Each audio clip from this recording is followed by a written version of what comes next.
पूर्णमद पूर्णमिदं पूर्णात् पूर्णमुदच्यते पूर्णस्य पूर्णमादाय पूर्णमेवावशिष्यते।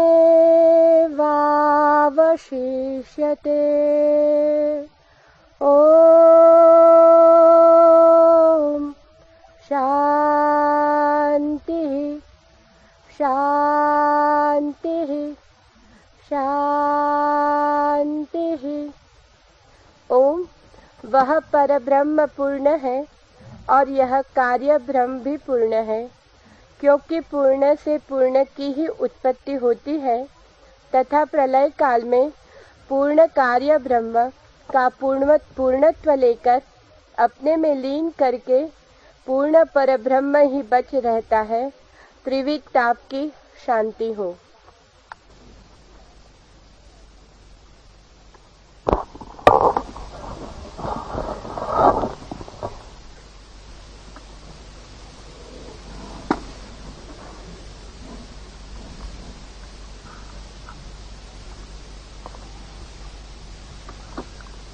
यह महावाक्य कई अर्थों में अनूठा है। एक तो इस अर्थ में कि ईशावास्य उपनिषद इस महावाक्य पर शुरू भी होता है और पूरा भी। जो भी कहा जाने वाला है, जो भी कहा जा सकता है, वो इस सूत्र में पूरा आ गया है। जो समझ सकते हैं उनके लिए ईशावास्य आगे पढ़ने की कोई भी जरूरत नहीं।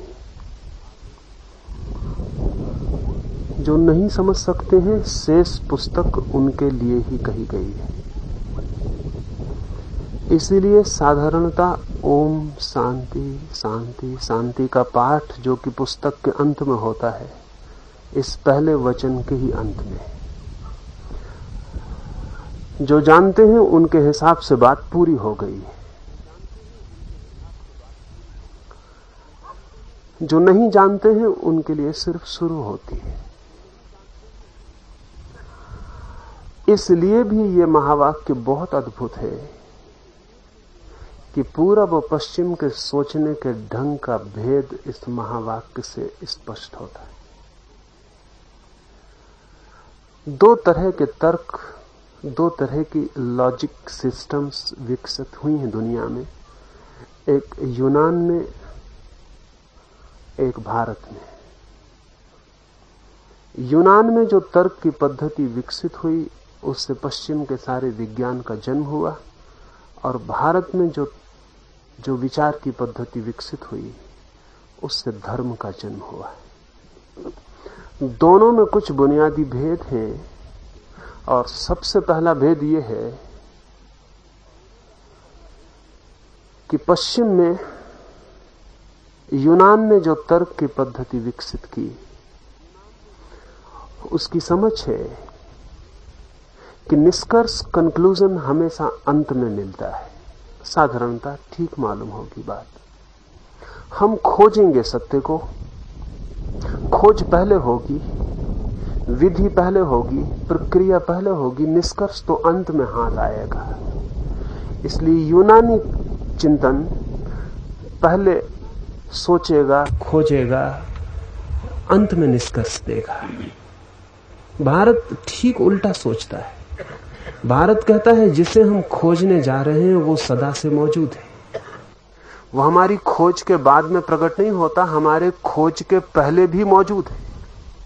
जिस सत्य का उद्घाटन होगा वो सत्य हम नहीं थे तब भी था, हमने जब नहीं खोजा था तब भी था, हम जब नहीं जानते थे तब भी उतना ही था जितना जब हम जान लेंगे तब होगा। खोज से सत्य सिर्फ हमारे अनुभव में प्रकट होता है, सत्य निर्मित नहीं होता। सत्य हमसे पहले मौजूद है। इसलिए भारतीय तर्कना पहले निष्कर्ष को बोल देती है, फिर प्रक्रिया की बात करती है। The conclusion first, then the methodology and the process. पहले निष्कर्ष, फिर प्रक्रिया। यूनान में पहले प्रक्रिया, फिर खोज, फिर निष्कर्ष।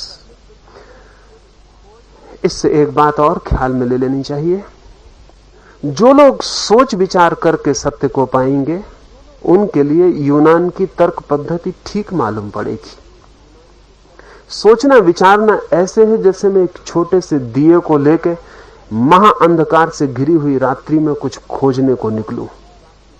रात है, बड़ी अंधेरा है, बहुत दिए की रोशनी बहुत कम, 2-4 कदमों तक पड़ती है, कुछ दिखाई पड़ता है, बहुत कुछ अनदिखा रह जाता है। जो दिखाई पड़ता है उसके बाबत जो भी निष्कर्ष लिए जाते हैं वो टेंटेटिव, अस्थायी होंगे, क्योंकि थोड़ी देर बाद कुछ और भी दिखाई पड़ेगा जिसके दिखाई पड़ने के बाद निष्कर्ष को बदलना जरूरी होगा। फिर थोड़ी देर बाद कुछ और दिखाई पड़ेगा और निष्कर्ष को पुनः बदलना जरूरी होगा। इसलिए पश्चिम का विज्ञान चूंकि यूनान के तर्क को मान के चलता है, उसका कोई भी निष्कर्ष अंतिम नहीं हो सकता। उसके सभी निष्कर्ष अस्थायी, काम चलाओ, अभी जितना जानते हैं उस पर आधारित हैं। कल जो जाना जाएगा उससे बदलाहट हो जाएगी। इसलिए पश्चिम का कोई भी सत्य निरपेक्ष, एब्सोल्यूट नहीं है, पूर्ण नहीं है। सभी सत्य अपूर्ण है। और ये बड़े मजे की बात है कि सत्य अपूर्ण हो नहीं सकता।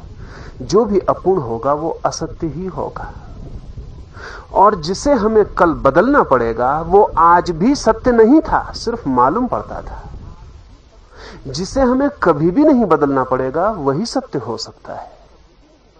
इसलिए पश्चिम में जिसे वे सत्य कहते हैं वो केवल आज जितना हम जानते हैं उस जानने पर निर्भर असत्य है, जो कि कल के जानने से रूपांतरित होगा, परिवर्तित होगा। भारत की पद्धति सत्य को दिया लेके खोजने की नहीं है। भारत की पद्धति ऐसी है जैसे अंधेरी रात हो, गहन अंधकार हो और बिजली कौंध जाए। बिजली कौंधे और सभी कुछ एक साथ साइमल्टेनियसली दिखाई पड़ जाए। थोड़ा पहले दिखाई पड़े, थोड़ा बाद में दिखाई पड़े, फिर थोड़ा बाद में दिखाई पड़े, ऐसा नहीं। रिविलेशन हो जाए, सब एकदम से उघड़ जाए, सब रास्ते दूर क्षितिज तक फैले हुए, सभी कुछ जो है बिजली की कौंध में इकट्ठा दिखाई पड़ जाए, फिर उसमें बदलने का कोई उपाय ना रह जाए। पूरा ही जान लिया गया। यूनान में जिसे वे तर्क कहते हैं वो विचार के द्वारा सत्य की खोज है। भारत में हम जिसे अनुभूति कहते हैं, प्रज्ञा कहते हैं, कहें पश्चिम में जिसे हम लॉजिक कहते हैं और पूरब में जिसे इंट्यूशन कहते हैं, ये प्रज्ञा बिजली की कौंध की तरह सारी चीजों को एक साथ प्रकट कर जाने वाली है। इसलिए सत्य पूरा का पूरा जैसा है वैसा ही प्रतिफलित होता है, फिर उसमें कुछ परिवर्तन करने का उपाय नहीं रह जाता। इसलिए महावीर ने जो कहा है उसमें बदलने की कोई जगह नहीं, कृष्ण ने जो कहा है उसमें बदलने की कोई जगह नहीं, बुद्ध ने जो कहा है उसमें बदलने का कोई उपाय नहीं। इसलिए कभी कभी पश्चिम के लोग चिंतित और विचार में पड़ जाते हैं कि महावीर को हुए 2500 साल हुए, क्या उनकी बात अभी भी सही है? ठीक है उनका पूछना, क्योंकि 2500 साल में अगर दिए से हम सत्य को खोजते हो तो 25,000 बार बदलाहट हो जानी चाहिए। रोज नए तथ्य आविष्कृत होंगे और पुराने तथ्य को हमें रूपांतरित करना पड़ेगा। लेकिन महावीर, बुद्ध या कृष्ण के सत्य रिविलेशन है, दिया लेकर खोजे गए नहीं। निर्विचार की कौंध, निर्विचार की बिजली की चमक में देखे गए और जाने गए, उघाड़े गए सत्य। जो सत्य महावीर ने जाना उसमें महावीर एक एक कदम सत्य को नहीं जान रहे हैं, अन्यथा पूर्ण सत्य कभी भी नहीं जाना जा सकेगा। महावीर पूरे के पूरे सत्य को एक साथ जान रहे हैं। इस महावाक्य से मैं यह आपको कहना चाहता हूं कि इस छोटे से 2 वचनों के महावाक्य में पूरब की प्रज्ञा ने जो भी खोजा है वो सभी का सब इकट्ठा मौजूद है, वो पूरा का पूरा मौजूद है। इसलिए भारत में हम निष्कर्ष पहले, कंक्लूजन पहले, प्रक्रिया बाद में। पहले घोषणा कर देते हैं सत्य क्या है, फिर वो सत्य कैसे जाना जा सकता है, वो सत्य कैसे जाना गया है, वो सत्य कैसे समझाया जा सकता है, उसके विवेचन में पड़ते हैं। ये घोषणा है। जो घोषणा से ही पूरी बात समझ लें, शेष किताब बेमानी है। पूरे उपनिषद में अब और कोई नई बात नहीं कही जाएगी, लेकिन बहुत बहुत मार्गों से इसी बात को पुनः पुनः कहा जाएगा। जिनके पास बिजली कौंधने का कोई उपाय नहीं है, जो कि जिद करके बैठे हैं कि दिए से ही सत्य को खोजेंगे, शेष उपनिषद उनके लिए है। अब दिए को पकड़कर बाकी की पंक्तियों में एक एक टुकड़े के सत्य की बात की जाएगी, लेकिन पूरी बात इसी सूत्र पर हो जाती। इसलिए मैंने कहा कि सूत्र अनूठा है, सब इसमें पूरा कह दिया गया है, उसे हम समझ लें क्या कह दिया गया है। कहा है कि पूर्ण से पूर्ण पैदा होता है, फिर भी पीछे सदा पूर्ण शेष रह जाता है, और अंत में पूर्ण लीन हो जाता है। फिर भी पूर्ण कुछ ज्यादा नहीं हो जाता है, उतना ही होता है जितना था। यह बहुत ही गणित विरोधी वक्तव्य है, बहुत एंटी मैथमेटिकल है। पीडी ऑस्पेंस्की ने एक किताब लिखी है,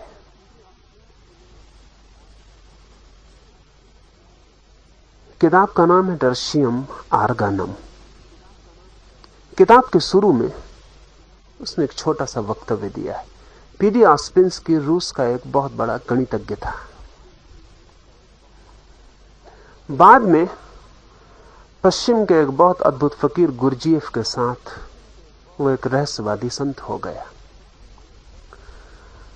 लेकिन उसकी समझ गणित की है, गहरे गणित की। उसने अपनी इस अद्भुत किताब के पहले ही एक वक्तव्य दिया है, जिसमें उसने कहा है कि दुनिया में केवल 3 अद्भुत किताबें हैं। एक किताब है अरिस्टोटल की, पश्चिम में जो तर्कशास्त्र का पिता है उसकी। उस किताब का नाम है आर्गानम। आर्गानम का अर्थ होता है ज्ञान का सिद्धांत। फिर ऑस्पेंस्की ने कहा है कि दूसरी महत्वपूर्ण किताब है रोजर बेकन की, उस किताब का नाम है नोवम आर्गानम, ज्ञान का नया सिद्धांत। और तीसरी किताब वो कहता है मेरी है खुद उसकी, उसका नाम है टर्शियम आर्गानम, ज्ञान का तीसरा सिद्धांत।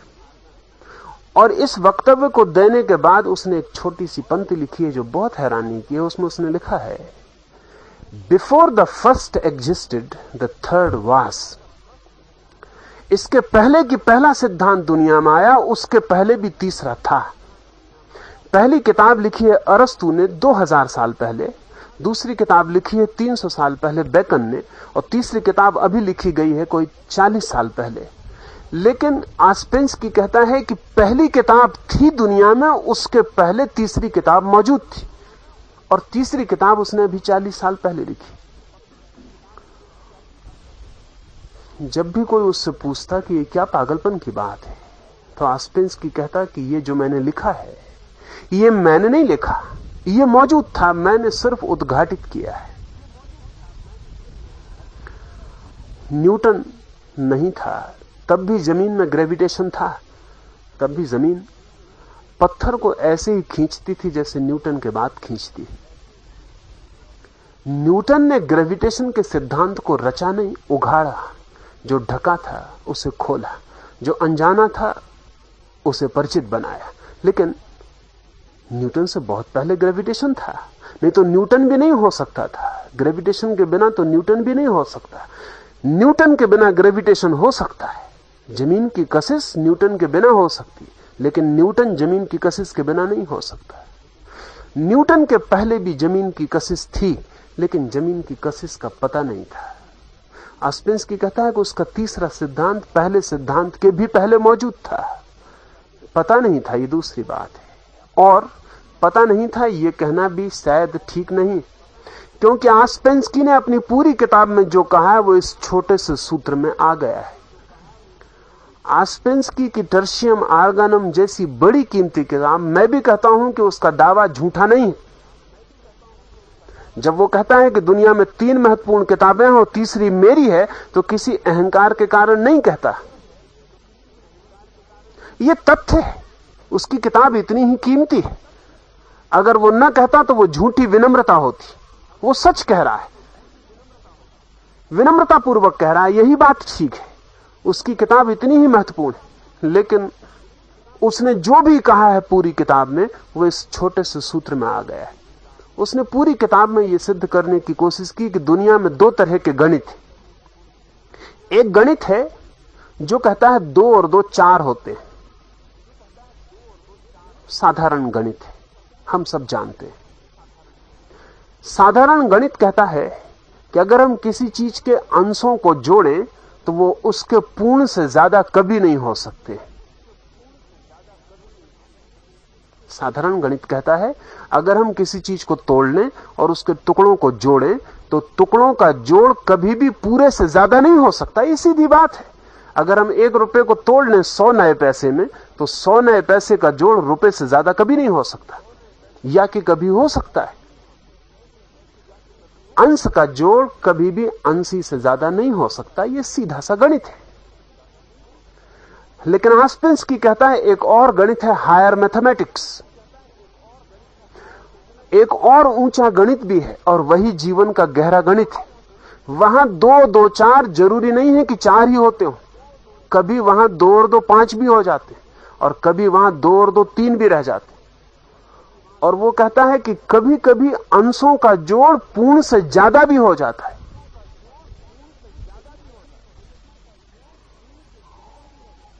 इसे थोड़ा समझना पड़े, और इसे हम ना समझ पाएं तो ईसावास्य के पहले और अंतिम सूत्र को भी नहीं समझ पाएंगे।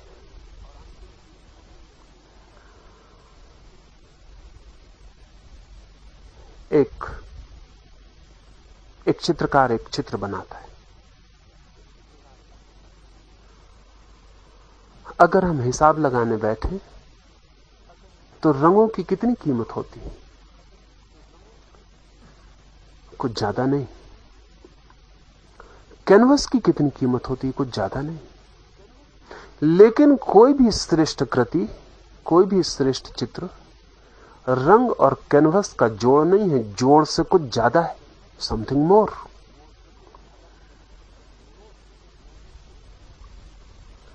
एक कवि एक गीत लिखता है, उसके गीत में जो भी शब्द होते हैं वो सभी शब्द सामान्य होते हैं।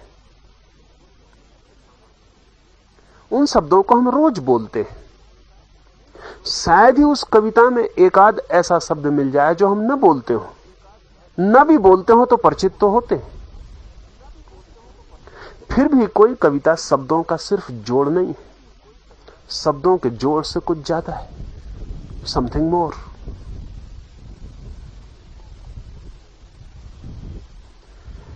एक व्यक्ति सितार बजाता है।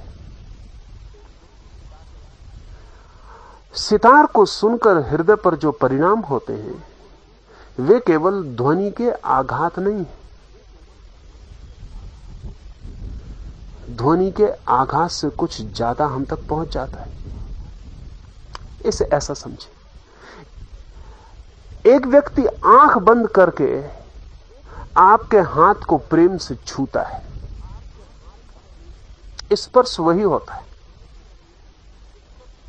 वही व्यक्ति क्रोध से भर के आपके हाथ को छूता है, स्पर्श वही होता है। जहां तक स्पर्श के शारीरिक मूल्यांकन का सवाल है, दोनों स्पर्श में कोई बुनियादी फर्क नहीं होता। फिर भी जब कोई प्रेम से भर के हृदय को छूता है तो उसी छूने में से कुछ निकलता है जो बहुत भिन्न है। और जब कोई क्रोध से छूता है तो कुछ निकलता है जो बिल्कुल और है। और कोई अगर बिल्कुल निष्पक्षता से, तटस्थता से छूता है तो कुछ भी नहीं निकलता है। छूना एक सा है, स्पर्श एक सा है। अगर हम भौतिक शास्त्री से पूछने जाएंगे तो वो कहेगा कि हाथ पर एक आदमी ने हाथ को छुआ, कितना दबाव पड़ा, दबाव नापा जा सकता है। हाथ पर कितना विद्युत का आघात पड़ा, वो भी नापा जा सकता है। एक हाथ से दूसरे हाथ में कितनी ऊष्मा, कितनी गर्मी गई, वो भी नापी जा सकती है। लेकिन वो ऊष्मा, वो हाथ का दबाव किसी भी रास्ते से बता ना सकेगा कि जिस आदमी ने छुआ उसने क्रोध से छुआ था कि प्रेम से छुआ था। फिर भी स्पर्श के भेद हम अनुभव करते हैं। निश्चित ही स्पर्श केवल हाथ की गर्मी, हाथ का दबाव, विद्युत के प्रभाव का जोड़ नहीं, कुछ ज्यादा है। जीवन कुछ श्रेष्ठतर गणित पर निर्भर है। यहां जिन चीजों को हमने जोड़ा था उनसे नई चीज पैदा हो जाती, उनसे श्रेष्ठतर का जन्म हो जाता, उनसे महत्वपूर्ण पैदा हो जाता है, क्षुद्रतम से भी महत्वपूर्ण पैदा हो जाता है। जिंदगी साधारण गणित नहीं है, बहुत श्रेष्ठतर, गहरा, सूक्ष्म गणित है। ऐसा गणित है जहां आंकड़े बेकार हो जाते, जहां गणित के जोड़ और घटाने के नियम बेकार हो जाते। और जिस आदमी को गणित के पार जिंदगी के रहस्य का पता नहीं है, उस आदमी को जिंदगी का कोई भी पता नहीं। इस महावाक्य में बड़ी अजीब बातें कही गई हैं। हायर मैथमेटिक्स की कहा है कि पूर्ण से पूर्ण निकल आता है, फिर भी पीछे पूर्ण शेष रह जाता है। साधारण गणित के हिसाब से बिल्कुल गलत बात है।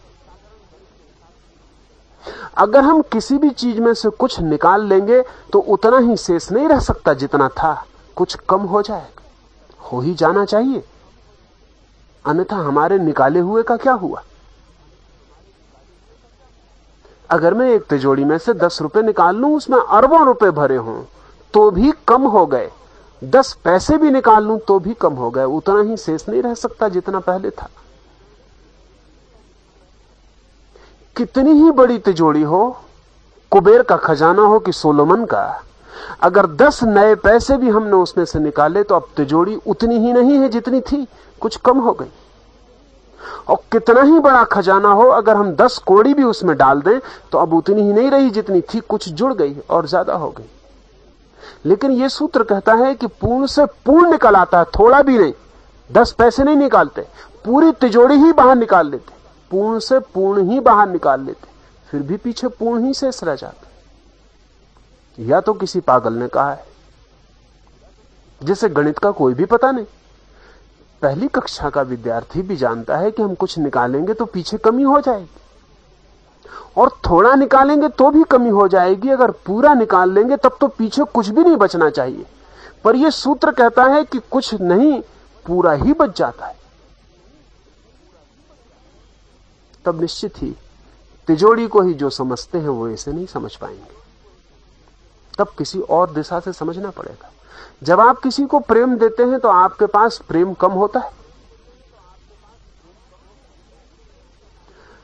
आप पूरा ही प्रेम दे डालते हैं तब भी आपके पास कुछ कमी हो जाती नहीं। आदमी के पास इस सूत्र को समझने के लिए जो निकटतम शब्द है वो प्रेम है, उससे ही हमें पकड़ना पड़ेगा। सच तो यह है कि प्रेम आप कितना ही दे डालें उतना ही बच रहता है जितना था, उसमें कोई भी कमी नहीं आती। बल्कि कुछ तो कहते हैं कि वो और बढ़ जाता है, जितना आप देते हैं उतना बढ़ जाता है। जितना आप बांटते हैं उतना गहन होता चला जाता है, जितना लुटाते हैं उतना ही पाते हैं कि और उपलब्ध होता चला जा रहा है। जो अपने सारे प्रेम को फेंक दे बाहर, वह अनंत प्रेम का मालिक हो जाता है।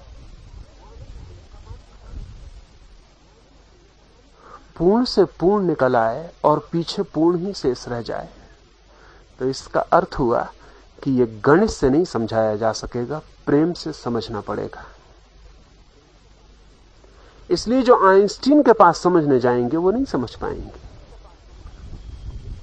मीरा के पास समझने जाएं तो शायद समझ में आ जाए, चैतन्य के पास समझने जाएं तो शायद समझ में आ जाए, क्योंकि ये किसी और ही आयाम, किसी और ही डायमेंशन की बात है, जहां देने से घटता नहीं। आपके पास सिवाय प्रेम के और कोई ऐसा अनुभव नहीं है जिससे समझने की पहली चोट हो सके। पता नहीं प्रेम का अनुभव भी है या नहीं, क्योंकि 100 में से 99 को वो भी नहीं। अगर आपको प्रेम दे देने से कुछ कमी मालूम पड़ती हो तो आप समझ लेना कि आपको प्रेम का कोई अनुभव नहीं। अगर आप प्रेम किसी को देते हो और भीतर लगता हो कि कुछ खाली हुआ, तो आप समझ लेना कि जो आपने दिया है वो कुछ और होगा, प्रेम नहीं हो सकता। वो फिर तिजोरी की ही दुनिया की कोई चीज होगी, वो पैसे लत्ते में तुलने वाली चीज होगी, आंकड़ों में आंकी जा सके, तराजू में तौली जा सके, गजों से नापी जा सके, ऐसी कोई चीज मेजरेबल। क्योंकि ध्यान रहे, जो मेजरेबल है वो घट जाएगा, जो भी नापा जा सकता है उसमें से कुछ भी निकालिएगा तो घट जाएगा। जो इमेजरेबल है, जो नहीं नापा जा सकता, अमाप है, वही केवल कितना ही निकाल लीजिए तो पीछे उतना ही बचेगा जितना था। अगर आपको ऐसा कभी भी लगा हो कि आपके प्रेम के देने से कुछ प्रेम कम हो जाता है, और आप सबको लगा होगा, करीब करीब सबको, इसलिए तो हम प्रेम पर मालकियत करते हैं। अगर मुझे कोई प्रेम करता है तो मैं चाहता हूं कि वो किसी और को प्रेम ना करे, क्योंकि बढ़ जाएगा, कम हो जाएगा पोजीशन। इसलिए मैं चाहता हूं कि जो मुझे प्रेम करता है वो दूसरे की तरफ प्रेम की नजर से भी ना देखे। उसकी प्रेम की नजर किसी को मेरे लिए जहर बन जाती, क्योंकि मैं जानता हूं कि घटा जाता है, कम हुआ जाता है। और अगर घट रहा हो, कम हो रहा हो, तो समझना कि प्रेम का कोई पता ही नहीं। अगर मुझे प्रेम का पता हो तो जिसे मैं प्रेम करता हूं उससे मैं चाहूंगा कि वो जाए और लुटाए सारी दुनिया को, क्योंकि जितना वो लुटाएगा उतना ही गहन उसको प्रकट होगा। जितना गहन उसे प्रकट होगा उतना ही वो मेरे प्रति भी प्रेम से गहन और भरपूर हो जाएगा। लेकिन नहीं, हम हायर मैथमेटिक्स को नहीं जानते, हम एक लोअर मैथमेटिक्स की, एक बहुत ही साधारण गणित की दुनिया में जीते हैं, जहां देने से सब चीजें कम हो जाती। इसलिए डर स्वाभाविक है। पत्नी डरती है कि पति किसी को प्रेम न दे दे, पति डरता है पत्नी किसी को प्रेम न दे दे। किसी और को तो दूर है बात, घर में बच्चा भी पैदा होता है तो भी पति और पत्नी में कलह शुरू हो जाती। बेटा भी प्रेम बांटता है अगर मां का, तो पति को अड़चन होती। अगर बेटी बाप के प्रेम को बांटती है तो मां को तकलीफ होती है, क्योंकि जिस प्रेम को हम जानते हैं वो प्रेम नहीं।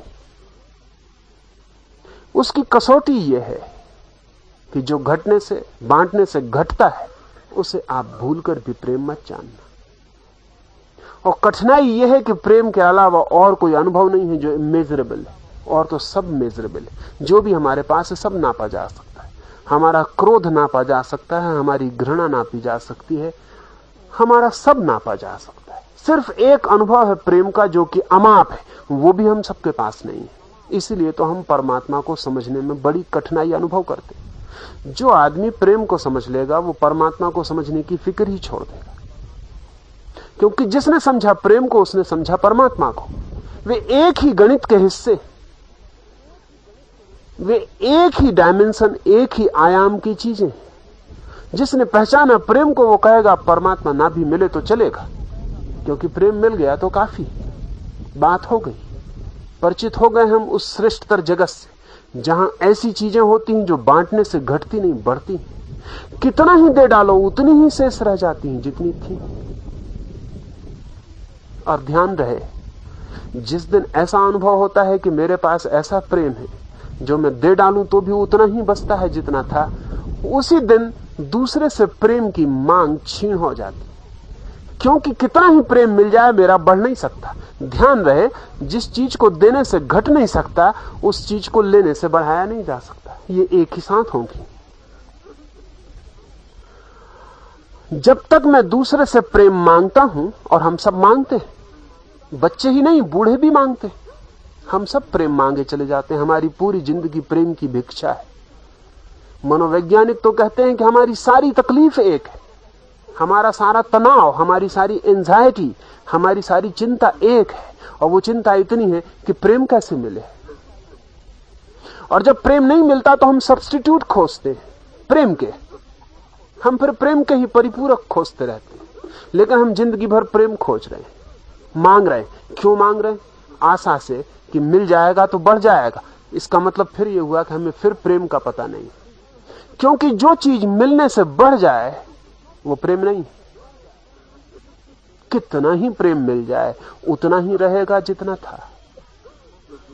जिस आदमी को प्रेम के इस सूत्र का पता चल जाए उसे दोहरी बातों का पता चल जाता है, उसे दोहरी बातों का पता चल जाता है। एक, कितना ही मैं दूं घटेगा नहीं, कितना ही मुझे मिले बढ़ेगा नहीं। कितना ही पूरा सागर मेरे ऊपर टूट जाए प्रेम का तो भी रत्ती भर बढ़ती नहीं होगी, और पूरा सागर में लुटा दूं तो भी रत्ती भर कमी नहीं होगी। पूर्ण से पूर्ण निकल आता है, फिर भी पीछे पूर्ण शेष रह जाता है। परमात्मा से यह पूरा संसार निकल आता है, छोटा नहीं, अनंत, असीम, छोर नहीं, ओर नहीं, आदि नहीं, अंत नहीं, इतना विराट सब निकल आता है। फिर भी परमात्मा पूर्ण ही रह जाता है पीछे। और कल ये सारा सब कुछ उस परम अस्तित्व में वापस गिर जाएगा, वापस लीन हो जाएगा, तो भी वो पूर्ण ही होगा। नहीं कोई घटाई, नहीं कोई बढ़ती होगी।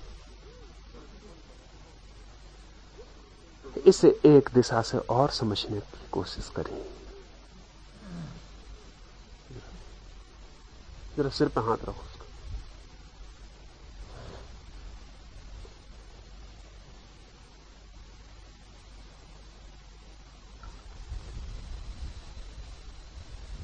सागर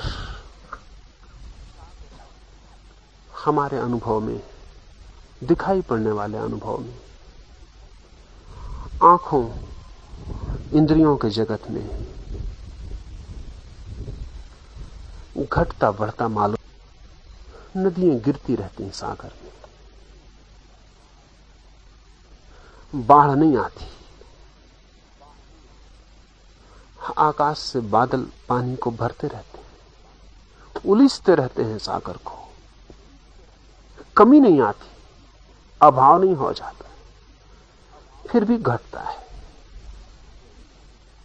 विराट है, अनंत नहीं, असीम नहीं। विराट है सागर, इतनी नदियां गिरती हैं,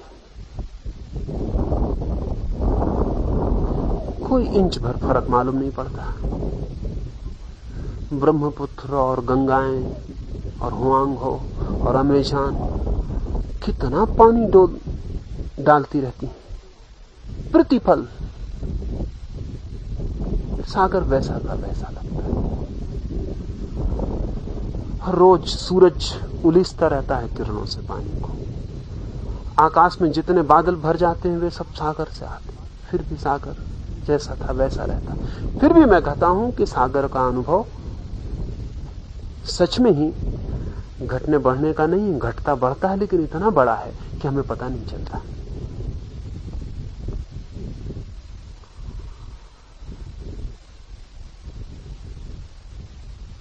आकाश हमारे अनुभव में एक दूसरी स्थिति है। सब कुछ आकाश में। आकाश का अर्थ है जिसमें सब कुछ है। अवकाश, स्पेस, जिसमें सारी चीजें हैं। ध्यान रहे, इसलिए आकाश किसी में नहीं हो सकता। और अगर हम सोचते हो कि आकाश को भी होने के लिए किसी में होना पड़े, तो फिर हमें एक और महत आकाश की कल्पना करनी पड़े, और फिर हम मुश्किल में पड़ेंगे। फिर जिसको तार्किक कहते हैं इन्फिनिट रिग्रेस,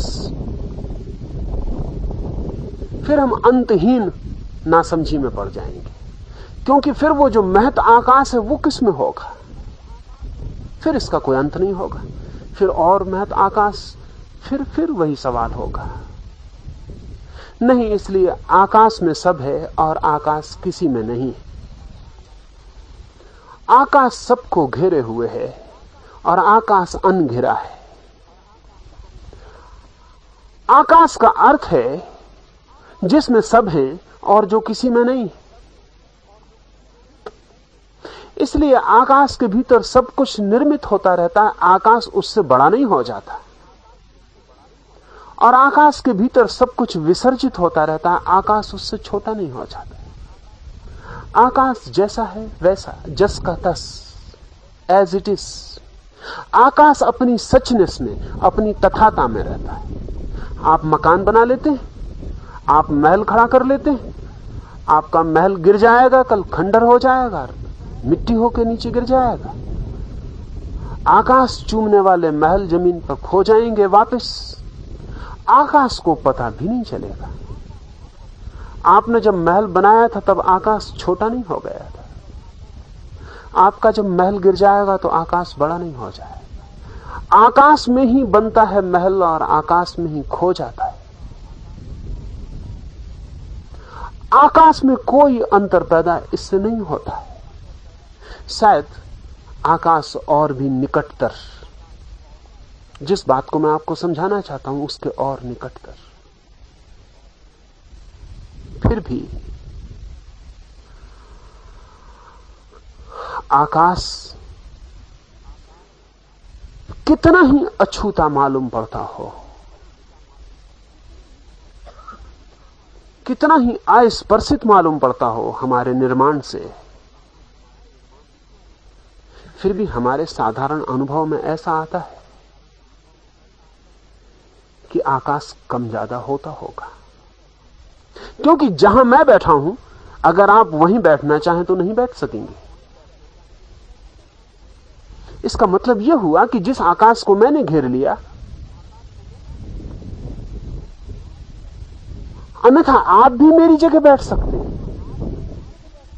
एक जगह हम एक ही मकान बना सकते हैं, उसी जगह दूसरा मकान ना बना सकेंगे, उसी जगह तीसरा तो बिल्कुल ना बना सकेंगे। क्यों? क्योंकि जो एक मकान हमने बनाया उसने आकाश को घेर लिया।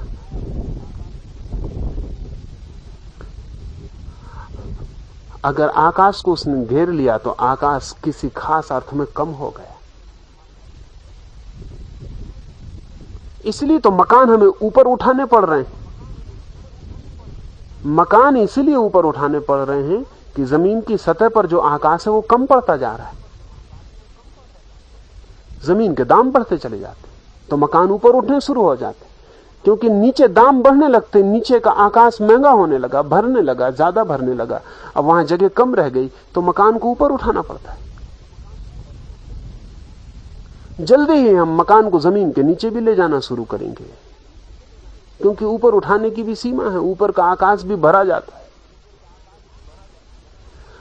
आकाश भी भरता मालूम पड़ता है, और जब भरता है तो उसका अर्थ है कि उतनी जगह कम हो गई, उतना रिक्त स्थान कम हो गया, उतनी एम्प्टी स्पेस कम हो गई। जिस जमीन पर हम बैठे हैं, इस जगह पर अब दूसरी जमीन पैदा नहीं हो सकती। माना कि अनंत आकाश चारों तरफ शून्य की तरह फैला हुआ है, कोई कमी नहीं है, लेकिन इतनी जगह पर तो रुकावट हो गई। इतना आकाश तो कम हुआ, भर गया।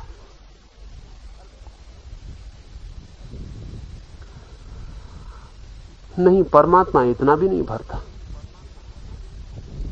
सागर मैंने कहा कि बहुत छोटा है, परमात्मा के हिसाब से, हमारे हिसाब से बहुत बड़ा है।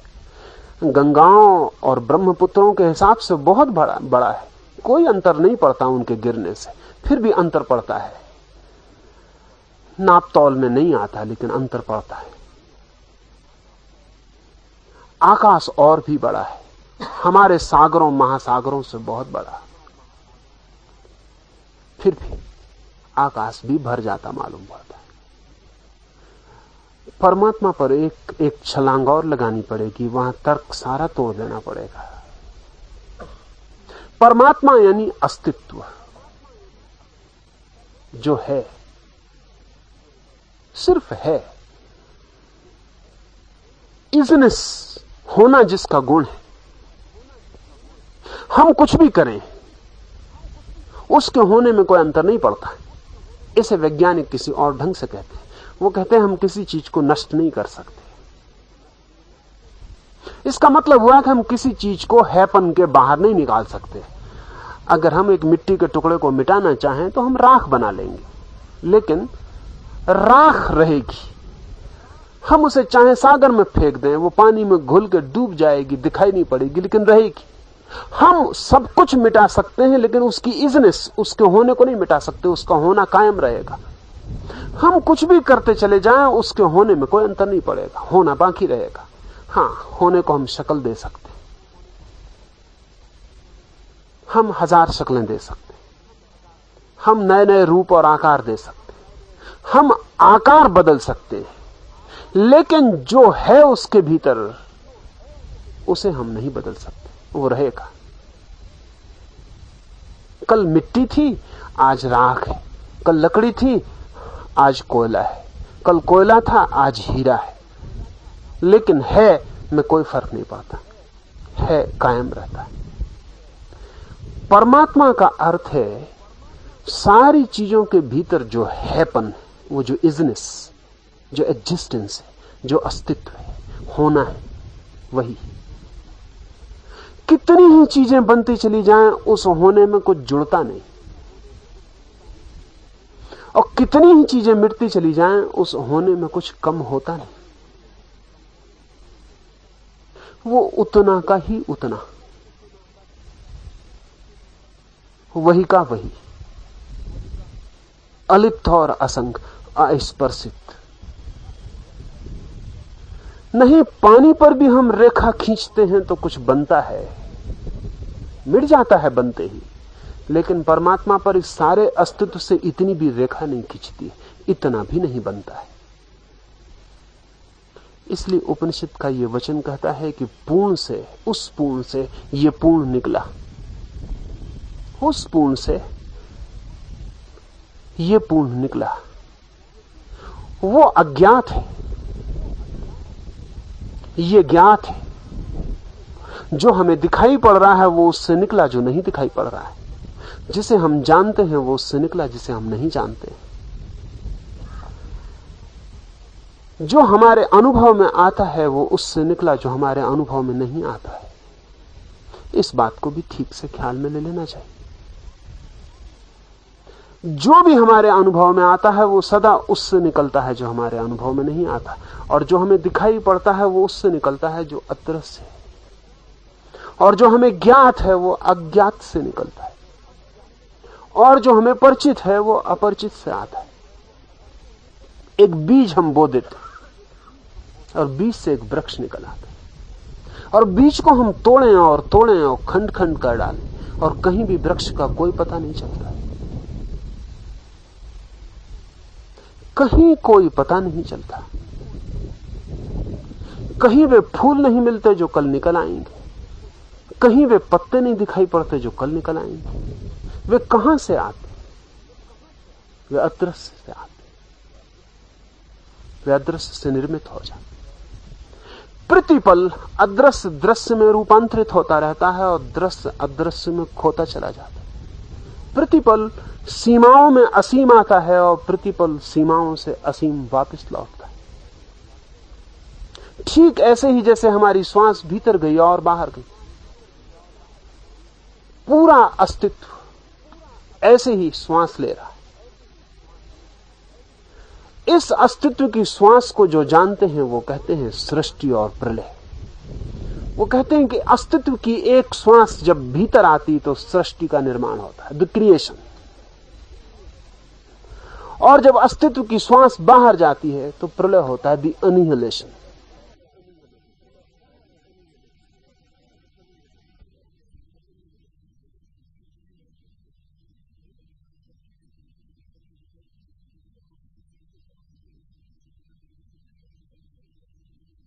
अस्तित्व की एक श्वास हमारे लिए तो अनंत अस्तित्व है। उस बीच तो हम अनंत जन्म लेते, आते हैं और जाते हैं। इस सूत्र में दोनों बातें कही हैं। पूर्ण से पूर्ण निकल आता है, फिर भी पीछे पूर्ण ही शेष रहता है। पूर्ण में पूर्ण लीन हो जाता है, फिर भी पूर्ण पूर्ण ही रहता है। वो पूर्ण अछूता क्वारा का क्वारा ही रह जाता है। उसके क्वारेपन में कुछ भी फर्क नहीं पड़ता, उसकी वर्जिनिटी में कोई फर्क नहीं पड़ता। बड़ी मुश्किल बात है।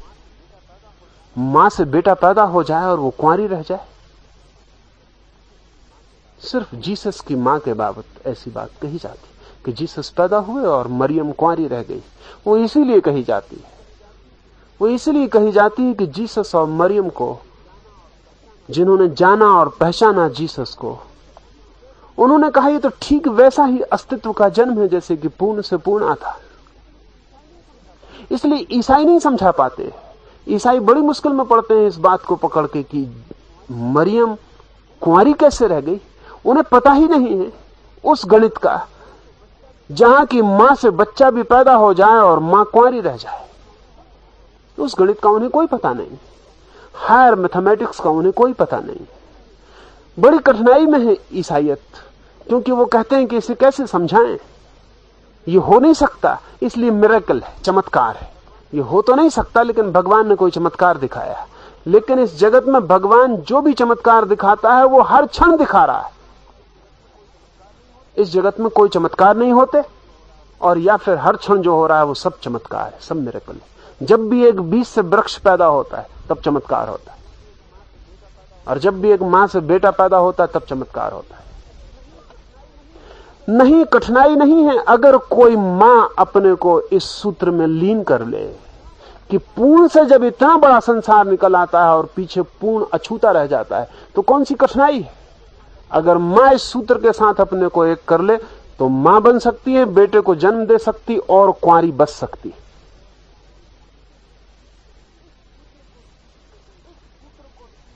इस सूत्र को ठीक से कोई साधक समझ ले, और मैं तो आपको इसीलिए कह रहा हूं कि आपको साधना की दृष्टि से ख्याल में आ जाए। अगर साधना की दृष्टि से ख्याल में आ जाए तो आप सब करके भी अकर्ता रह जाते। आपने जो भी किया, अगर परमात्मा इतना करके और पीछे अछूता रह जाता है तो आप भी सब करके पीछे अछूते रह जाते। लेकिन इस सत्य को जानने की बात है, इसको पहचानने की बात है। अगर इतना बड़ा संसार बना के परमात्मा पीछे ग्रस्त नहीं बन जाता, तो एक छोटा सा घर बना के एक आदमी ग्रस्त बन जाए, पागलपन।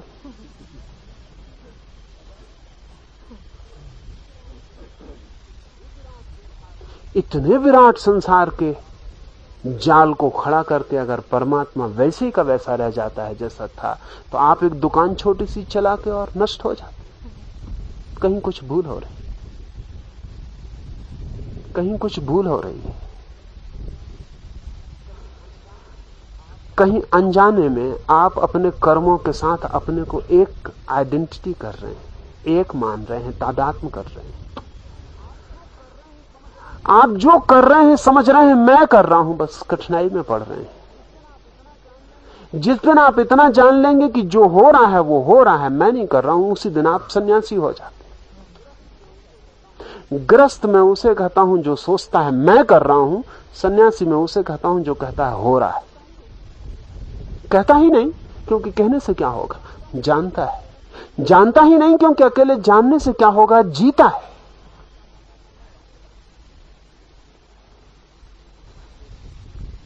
इसे देखें। मेरे समझाने से शायद उतना आसानी से दिखाई ना पड़े जितना प्रयोग करने से दिखाई पड़ जाए।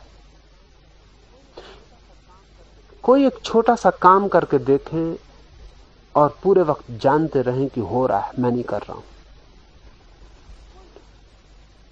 कोई भी काम करके देखें, खाना खा के देखें, रास्ते पे चल के देखें, किसी पे क्रोध करके देखें, और जाने कि हो रहा है। और पीछे खड़े देखते रहें कि हो रहा है, और तब आपको इस सूत्र का राज मिल जाएगा, इसका सीक्रेट की, इसकी कुंजी आपके हाथ में आ जाएगी। तब आप पाएंगे कि बाहर कुछ हो रहा है और आप पीछे अछूते वही के वही हैं जो करने के पहले थे और जो करने के बाद भी रह जाएंगे। तब बीच की घटना सपने की जैसी आएगी और खो जाएगी। संसार परमात्मा के लिए एक स्वप्न से ज्यादा नहीं। आपके लिए भी संसार एक स्वप्न हो जाए तो आप भी परमात्मा से भिन्न नहीं रह जाते। फिर दोहराता हूं, संसार परमात्मा के लिए एक स्वप्न से ज्यादा नहीं, और जब तक आपके लिए संसार एक स्वप्न से ज्यादा है तब तक आप परमात्मा से कम होंगे। जिस दिन आपको भी संसार एक स्वप्न जैसा हो जाएगा उस दिन आप परमात्मा हैं। उस दिन आप कह सकते हैं अहम ब्रह्मास्मि, मैं ब्रह्म हूं। ये बड़े मजे का सूत्र है। इस सूत्र में न मालूम कितनी बातें कही गई। इस सूत्र में यह कहा गया है कि वो पूर्ण आ जाता है निकलकर, पूरा का पूरा। ध्यान रहे, पीछे पूरा रह जाता है ये तो कहा ही है, साथ में यह भी कहा है कि वो पूरा का पूरा बाहर आ जाता है। इसका क्या मतलब हुआ? इसका यह मतलब हुआ कि एक एक व्यक्ति भी पूरा का पूरा परमात्मा है। एक एक व्यक्ति भी, एक एक अणु भी पूरा का पूरा परमात्मा है। ऐसा नहीं कि अणु आंशिक परमात्मा है, पूरा का पूरा।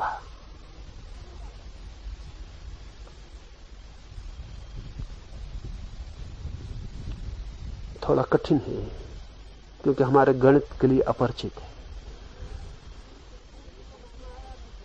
अगर ये समझ में आया कि पूर्ण से पूर्ण निकल आता है और पीछे पूर्ण रह जाता है, तो मैं और एक बात कहता हूं कि पूर्ण से अनंत पूर्ण निकल आते तो भी पीछे पूर्ण रह जाते। एक पूर्ण निकल के अगर दूसरा पूर्ण ना निकल सके तो उसका मतलब हुआ कि एक के निकलने के बाद पीछे कुछ कम हो गया। एक पूर्ण के बाद दूसरा पूर्ण निकले, तीसरा पूर्ण निकले और पूर्ण निकलते चले जाएं और पीछे सदा ही पूर्ण निकलने की उतनी ही क्षमता बनी रहे, तभी पीछे पूर्ण शेष रहा। इसलिए ऐसा नहीं है कि आप परमात्मा के एक हिस्से, जो ऐसा कहता है वो गलत कहता है। जो ऐसा कहता है कि आप एक अंश हैं परमात्मा के, वो गलत कहता है। वो फिर लोअर मैथमेटिक्स की बात कर रहा है, वो वही दुनिया की बात कर रहा है जहां 2 2 4 होते। वो नापी जोखी जाने वाली दुनिया की बात कर रहा है। मैं आपसे कहता हूं और उपनिषद आपसे ये कहते हैं, और जिन्होंने भी कभी जाना है वो यही कहते हैं कि तुम पूरे के पूरे परमात्मा हो। इसका यह मतलब नहीं कि पड़ोसी पूरा परमात्मा नहीं है। नहीं, इससे कोई अंतर ही नहीं पड़ता है। इससे कोई अंतर ही नहीं पड़ता है। एक वृक्ष पर गुलाब खिला है, एक पूरा खिल गया, पड़ोस में एक दूसरी कली पूरी खिल गई है। इस गुलाब के पूरे खिल जाने से बगल की कली के पूरे खिलने में कोई बाधा नहीं पड़ती। सहयोग भला मिलता हो, बाधा कोई नहीं पड़ती। 1000 फूल खिल सकते हैं, पूरे के पूरे खिल सकते हैं। परमात्मा की पूर्णता अनंत पूर्णता है। अनंत पूर्णता का अर्थ है कि उसमें से अनंत पूर्ण प्रकट हो सकते हैं। एक एक व्यक्ति पूरा का पूरा परमात्मा है। एक एक अणु पूरा का पूरा विराट है। पूर्ण और उसमें रत्ती मात्र का भी कोई फर्क नहीं है।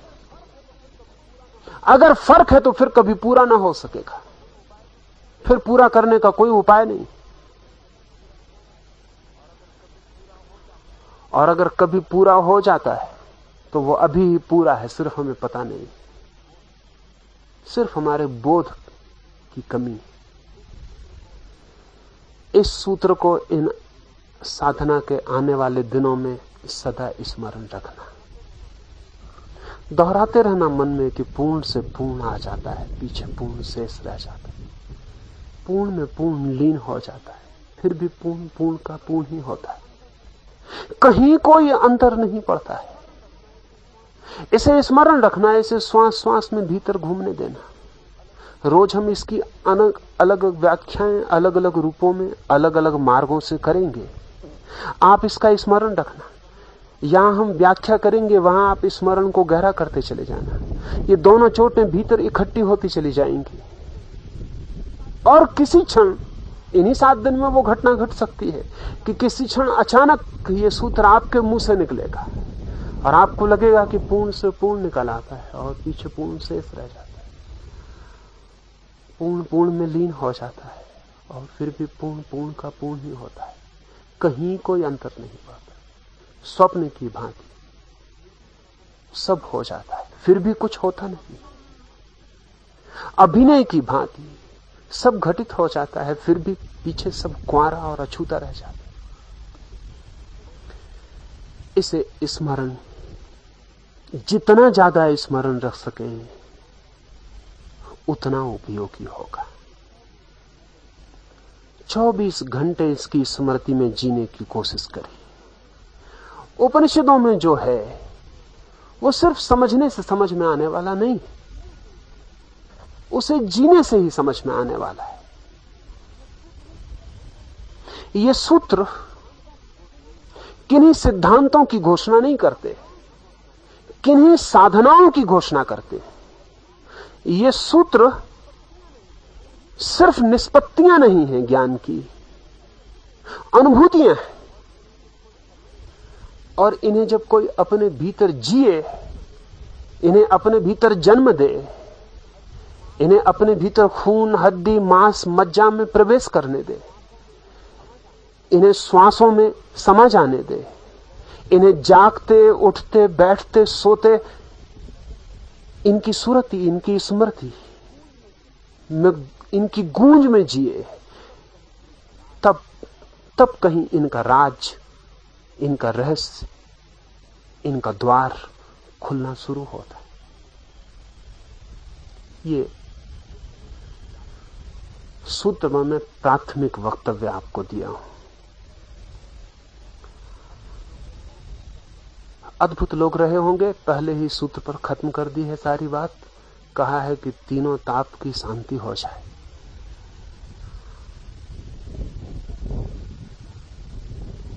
इस सूत्र से त्रिताप की शांति का क्या संबंध हो सकता है?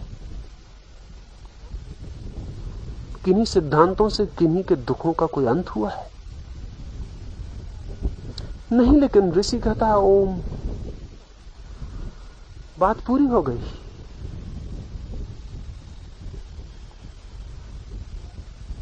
तुम्हारे सब दुख शांत हो जाए, तुम्हारे सब दुखों से मुक्ति हो जाए।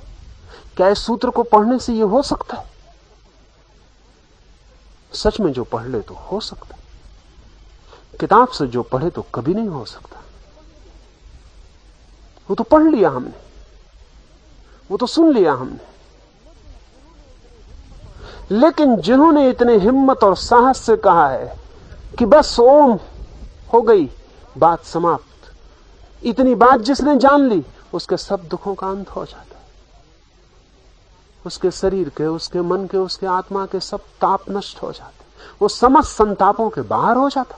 इतने आश्वासन से, इतने भरोसे से जो आदमी कह रहा है तो मतलब कुछ है। मतलब है कि इसे जो जिएगा, इसे जो अपने भीतर जन्म देगा, वो पाएगा कि सारे दुखों के बाहर हो गए। क्योंकि दुख एक ही बात का है, चाहे किसी तल पर हो, चाहे शरीर के तल पर, चाहे मन के तल पर, और चाहे आत्मा के तल पर, दुख एक ही है। वो दुख अहंकार है। वो दुख ये कि मैं कर रहा हूं, ये मुझ पे हो रहा है, ये मुझसे किया जा रहा है, ये गाली मुझे दी गई, ये गाली मैंने दी है। बस वो सारी चीजें मेरे मैं पर आके इकट्ठी हो जाती। लेकिन जब परमात्मा पर कोई अंतर नहीं पड़ता है इतने विराट से, तो इन सब छोटी छोटी बातों से मुझ पर अंतर क्यों पड़े? मैं भी अछूता रह जाऊं, मैं भी दूर खड़ा रह जाऊं। मैं कहूं कि गाली दी गई, मुझे नहीं दी गई है, मैंने जो किया वो किया गया, मैंने नहीं किया है। अगर मैं मुझ पर आते कर्म और मुझसे जाते कर्मों के प्रति साक्षी रह जाऊं, विटनेस रह जाऊं, करता ना रह जाऊं, तो बड़े जल्दी अद्भुत रहस्य खुलने शुरू हो जाते। इन 7 दिन इस सूत्र में जीने की कोशिश करें। इसी सूत्र के अलग अलग आयामों में ईशावास्य उपनिषद में हम व्याख्या करेंगे। यहां जो मैं व्याख्या करूं, अगर आप उसे जिएंगे भी तो ही समझ में आएगी, अन्यथा समझ में नहीं आएगी बात। इस सूत्र के संबंध में इतना ही। ध्यान के संबंध में कुछ सूचनाएं आपको दे दूं, क्योंकि कल सुबह से हम ध्यान में प्रवेश करेंगे।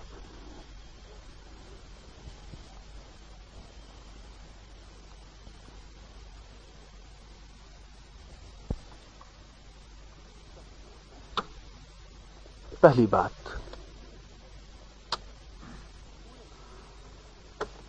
पूरे समय आने वाले दिनों में जितनी तीव्र श्वास ले सके, दिन भर 24 घंटे जब तक होश रहे, जितनी गहरी श्वास ले सकें उतनी गहरी श्वास लें। हाइपर ऑक्सीजनेशन, जितनी ज्यादा प्राणवायु भीतर जा सके उतना आपकी साधना के लिए ऊर्जा उपलब्ध होगी, एनर्जी उपलब्ध होगी। आपके शरीर में बहुत सी ऊर्जाएं छिपी पड़ी हैं, पर उन्हें जगाने की और ध्यान की दिशा में सक्रिय करने की, चैनलाइज करने की जरूरत है। तो पहला सूत्र आपको देता हूं कि उस शक्ति को जगाने का जो निकटतम और सरलतम उपाय आदमी के पास उपलब्ध है वो श्वास है। सुबह उठते ही जैसे ही होश आए बिस्तर पर गहरी सांस लेनी शुरू कर दें। रास्ते पे चलते हो तो गहरी सांस लें, जितनी गहरी, आहिस्ता लें, परेशान नहीं हो जाना है। गहरी लेनी, शांति से लेनी, आनंद से लेनी, पर लेनी गहरी है। और पूरे वक्त ख्याल रखना है कि जितनी ज्यादा प्राणवायु भीतर जा सके, आपके खून में, आपकी श्वास में, आपके हृदय में जितनी प्राणवायु जा सके और जितनी कार्बन डाइऑक्साइड बाहर फेंकी जा सके, उतना ही जो ध्यान हम करने जा रहे हैं उसमें सरलता हो जाएगी। जितनी ज्यादा प्राणवायु भीतर होती है उतनी ही शारीरिक अशुद्धि कम हो जाती है। और बड़े मजे की बात है कि शारीरिक अशुद्धि का आधार अगर छूट जाए तो मन को अशुद्ध होने में कठिनाई पड़नी शुरू हो जाती है। जितनी ताजी हवा भीतर होगी उतने आपके मन के दूषित विचार को पनपने की संभावना कम हो जाएगी। और जैसा मैंने कहा, ये पूर्णमिदं ऐसे सूत्रों के भीतर खिलने की, इनके फूल बनने की संभावना ज्यादा हो जाए। तो पहला हाइपर ऑक्सीजनेशन, प्राण वायु आधिक्य, इस पर ख्याल रखें। 7 दिन पूरे। इसमें 2-3 बातें होंगी, उनसे घबराएं ना। अगर गहरी सांस लेंगे तो नींद कम हो जाएगी, उससे जरा भी चिंता ना लेंगे। नींद कम हो जाती है जब भी नींद गहरी हो जाती है। तो जितनी गहरी सांस लेंगे, श्वास की गहराई के साथ नींद की गहराई बढ़ती है। इसलिए तो जो लोग मेहनत करते हैं वो रात गहरी नींद सोते हैं, जो मेहनत नहीं कर पाते वो रात गहरी नींद नहीं सो पाते। जितनी श्वास की गहराई होगी भीतर, उतनी नींद की गहराई बढ़ जाएगी। लेकिन नींद की अगर गहराई बढ़ेगी, इंटेंसिटी बढ़ेगी, तो एक्सटेंशन कम हो जाएगा, लंबाई कम हो जाएगी। उसकी चिंता नहीं लेंगे। अगर आप 7 घंटे सोते हैं तो 4 घंटे में पूरी हो जाएगी, 5 घंटे में पूरी हो जाएगी, इसकी कोई फिक्र नहीं लेंगे। लेकिन 5 घंटे में आप 8 घंटे की बजाय ज्यादा ताजे और ज्यादा आनंदित और ज्यादा स्वस्थ सुबह उठेंगे। इसलिए जब सुबह नींद टूट जाए, और जल्दी नींद टूटने लगेगी, अगर आपने गहरी सांस ली तो जल्दी नींद टूटने लगेगी, तो जब नींद टूट जाए उठाएं। सुबह के उस आनंदपूर्ण क्षण को न खोएं, उसका ध्यान के लिए उपयोग कर लेंगे। पहली बात। दूसरी बात, जितना कम भोजन ले सके और जितना हल्का ले सके उतना हित करें। जितना अल्प ले सके, और जितना हल्का ले सके। जो जितना कर सके, जिसको जितनी सुविधा हो वो उतना कम कर ले। जितना कम कर लेंगे उतना ध्यान की गति तीव्र सुगम हो जाएगी। क्यों? कुछ गहरे कारण हैं। हमारे शरीर की कुछ सुनिश्चित आदतें हैं। ध्यान हमारे शरीर की आदत नहीं है, ध्यान हमारे लिए नया काम है। शरीर के बंधे हुए एसोसिएशन है। शरीर की बंधी हुई आदतों को अगर कहीं से तोड़ दिया जाए तो शरीर और मन नई आदत को पकड़ने में आसानी पाते। कई दफे तो आप हैरान होंगे कि अगर आप चिंतित होते हैं और सिर खुजलाने लगते हैं, अगर आपका हाथ नीचे बांध दिया जाए और आप सिर न खुजला पाए तो आप चिंतित ना हो सकेंगे। आप कहेंगे कि सिर खुजलाने से चिंता का क्या एसोसिएशन है? शरीर की निश्चित आदत हो गई है। वो अपनी पूरी की पूरी अपनी आदत को, अपनी व्यवस्था को पकड़ के पूरा कर लेता है। शरीर की जो सबसे गहरी आदत है वो भोजन है, सबसे गहरी, क्योंकि उसके बिना तो जीवन नहीं हो सकता। जो डीप मोस्ट, डीपेस्ट, ध्यान रहे, सेक्स से भी ज्यादा गहरी।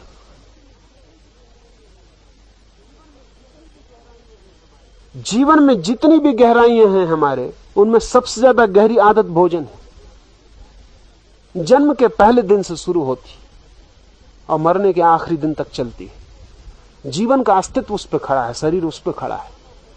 इसलिए अगर आपको अपने मन और शरीर की आदतें बदलनी है तो उसकी गहरी आदत को एकदम शिथिल कर दें।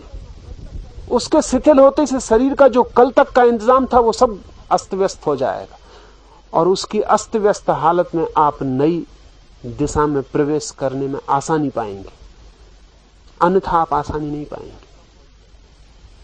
तो जितना कम बन सके, किसी को उपवास करना हो उपवास कर सकता है, किसी को एक बार भोजन लेना हो एक बार ले सकता है, आपकी मर्जी पर है। नियम बनाने की जरूरत नहीं है। अपनी मर्जी से चुपचाप जितना कम से कम, न्यूनतम मिनिमम का ख्याल रखें।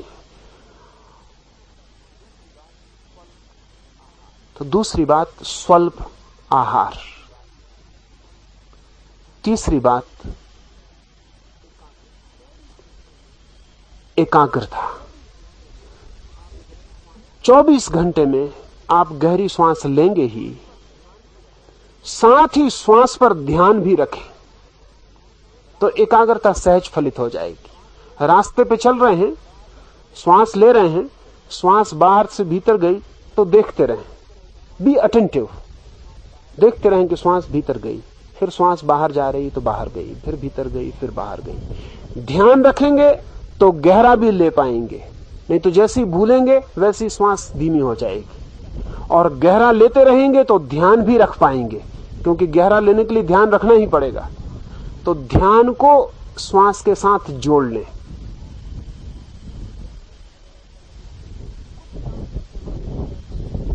कुछ काम करते वक्त अगर ऐसा लगे कि अभी ध्यान श्वास पर नहीं रखा जा सकता, तो जिन कामों को करते वक्त ऐसा लगे कि अभी ध्यान श्वास पर नहीं रखा जा सकता, तब उन कामों पर कंसंट्रेशन रखें, उन कामों पर एकाग्र रहें।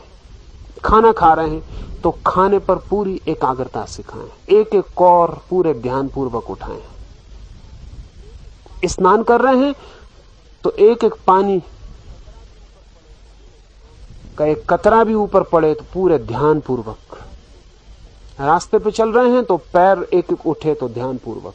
ये 7 दिन आपका 24 घंटा ध्यान में लीन हो जाए। तो यहां तो हम ध्यान करेंगे वो अलग, ये मैं आपको बाकी समय पूरी पृष्ठभूमि आपकी बनाने के लिए कह रहा हूं।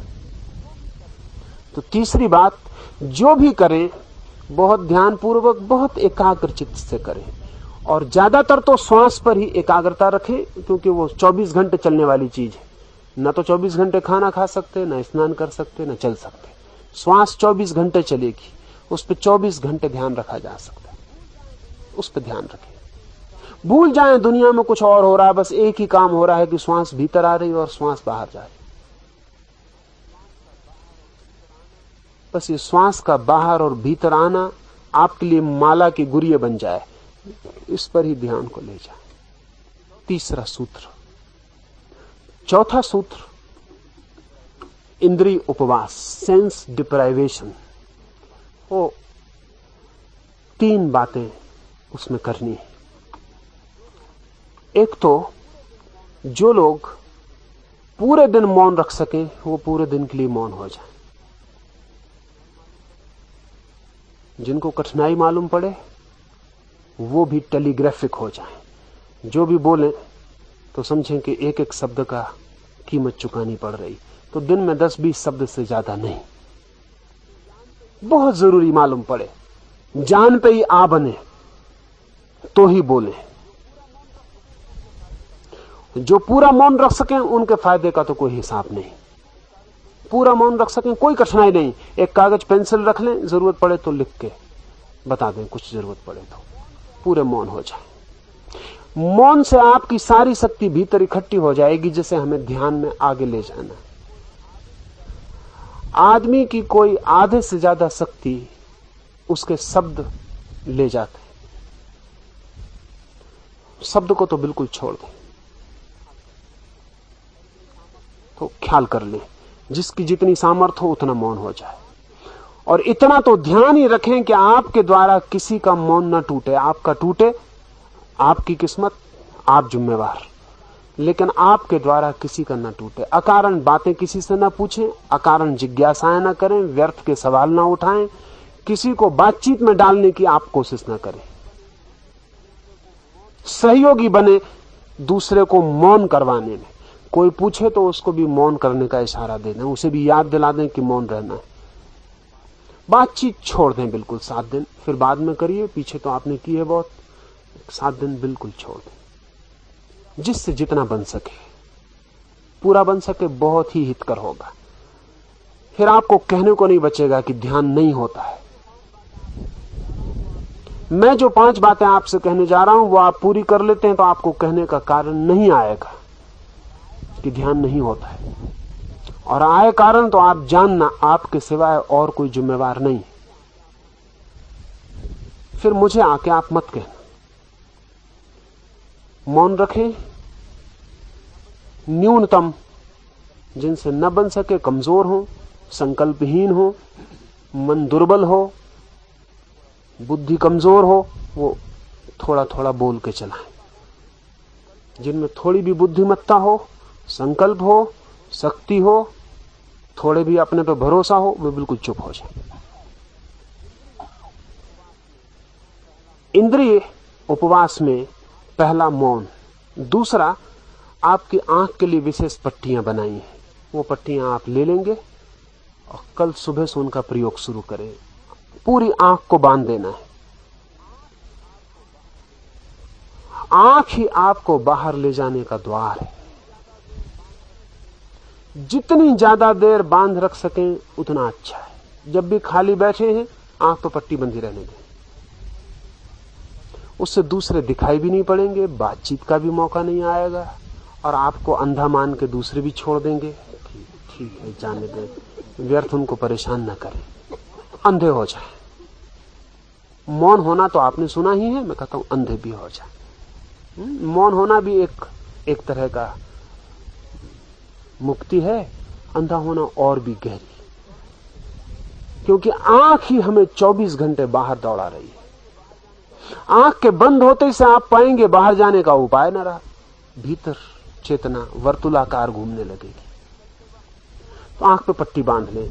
चलते वक्त थोड़ा सा ऊपर सरका लें, नीचे देखें, बस।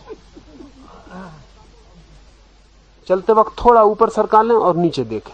एक 4 फीट आपको दिखाई पड़ता रहा रास्ता, उतना काफी है।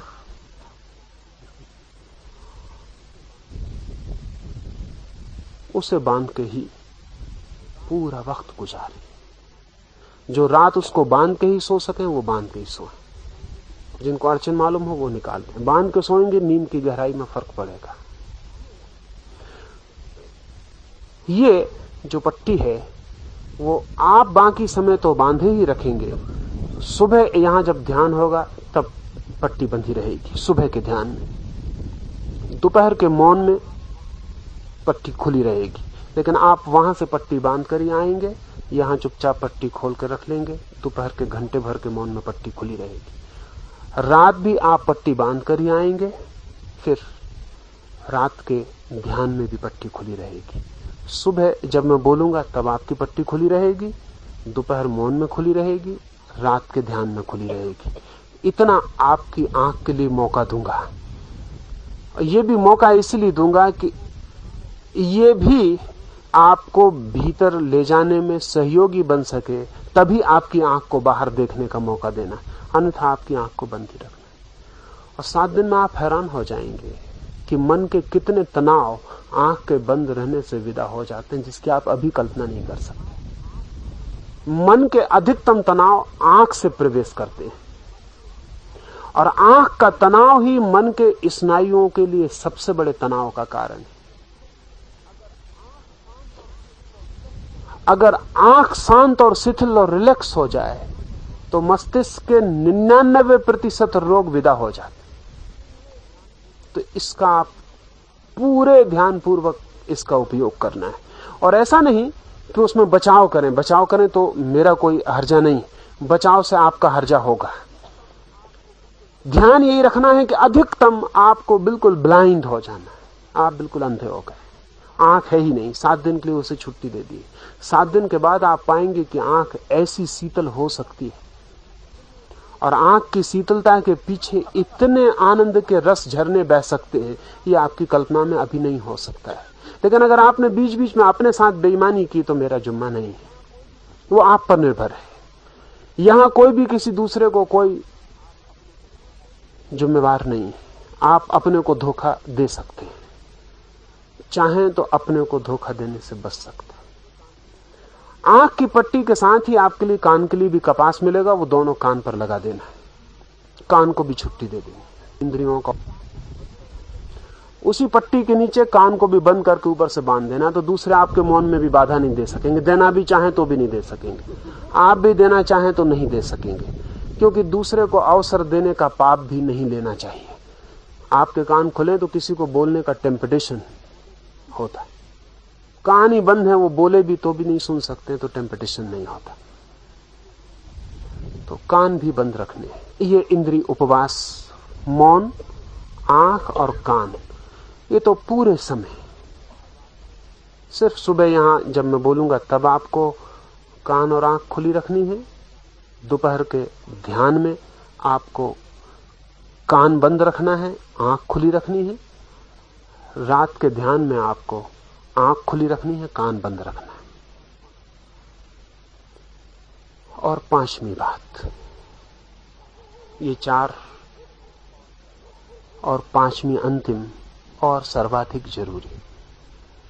ध्यान रहे, परमात्मा के मंदिर में केवल वही लोग प्रवेश करते हैं जो नाचते हुए प्रवेश करते हैं, जो हंसते हुए प्रवेश करते हैं, जो आनंदित प्रवेश करते हैं। रोते हुए लोगों ने परमात्मा के द्वार पर कभी भी मार्ग नहीं पाया है। इसलिए उदासी 7 दिन के लिए छोड़ दें, प्रसन्न रहे, हंसे, नाचे,